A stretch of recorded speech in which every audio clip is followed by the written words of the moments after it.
लग्नाचा correct decision होता, correct टाइमला Yeah. पण घेतला. खूप वर्षाचं डेटिंग होतं, 8 वर्षाचं डेटिंग आणि त्याच्यानंतर लग्न करायचंच होतं. म्हणजे पण ऑफकोर्स लग्न करणं is also a very good decision. Thank you. Yes.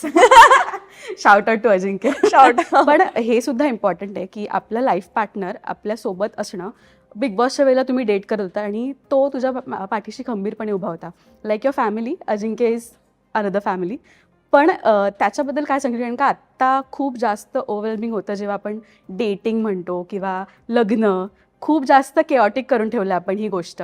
पण किती सिम्प्लिफाय करशील तू ही गोष्ट आणि किती इम्पॉर्टंट अजिंक्य असा माणूस आहे की तो ही इज व्हेरी काम.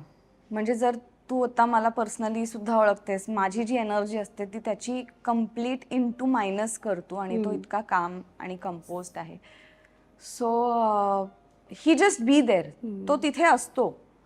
मला त्याची जर गरज लागली तर मी त्याला सांगते की हॅलो, मला तुझी गरज आहे ह्याच्यात आणि मला हे तू करून दे. मग तेव्हाच तो इन होतो. आधी तो काहीही करायला जात नाही.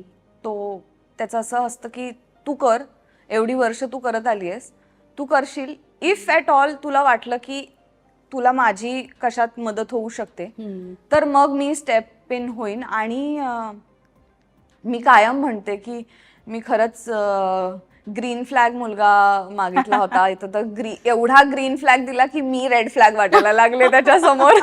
ग्रीन फॉरेस्ट दिलंय तुला. Green forest.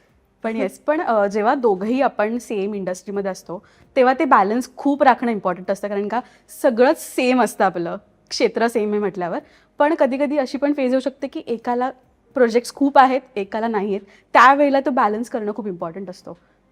ते तुमचं गिव्ह अँड टेक कसं असतं? त्यावेळेला बॅलन्स करणं खरंच खूप इम्पॉर्टंट असतं. पण तेव्हा पिक्चरमध्ये येतं प्लॅनिंग आणि मी प्लॅनिंग करण्यात खूप हुशार आहे आणि मी स्मार्टली ते सगळं हँडल करते आणि आय एम शुअर की अजिंक्य ही तुला तेच सांगेल. अगदी. सो त्याच्यामुळे जस्ट मी नाही, प्लॅनिंगच्या बाबतीत अजिंक्य सुद्धा.